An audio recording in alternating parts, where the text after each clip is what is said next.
Bugünkü oyun bizim üçün çətin keçdi.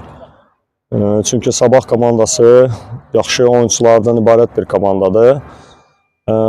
İlk oyunu 2-2 bitirmişdik. Qaldı ikinci oyun, o da keçdi doğma meydançamızda. Uşaqlar doğrudan da əllərinə gələni eləyiblər ki, qalib gəlsinlər. Çox vuruşdular, əziyyət çəkdilər. Onlar alqışa layiq futbol nümayiş etdirdilər. Düzdür, yəni uzun yol gəldi, artıq finaldayıq. Finalda isə Ulduz komandası ilə qarşılaşacağıq. Yəni hər iki komandaya təbii ki, uğurlar, zədədən uzaq olsunlar uşaqlar. Yenə də bu uşaq futboludur. Biraz diqqətli olmalıyıq uşaq futbolunda. Demək olar ki, Ulduzla 2 dəfə qarşılaşmışdıq onların sahəsində, çempionat ərzində.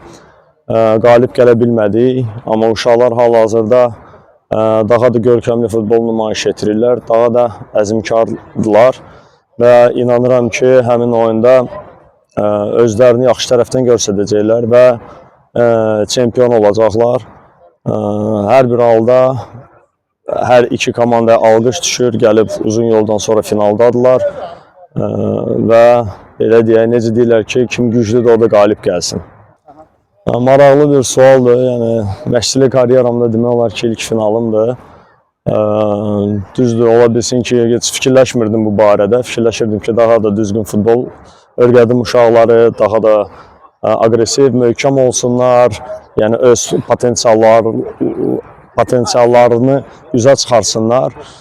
Bu belə işlə gəldik, çıxdıq finala və daha da yaxşı olar ki, yəni bu finalın qalibi də biz olaq.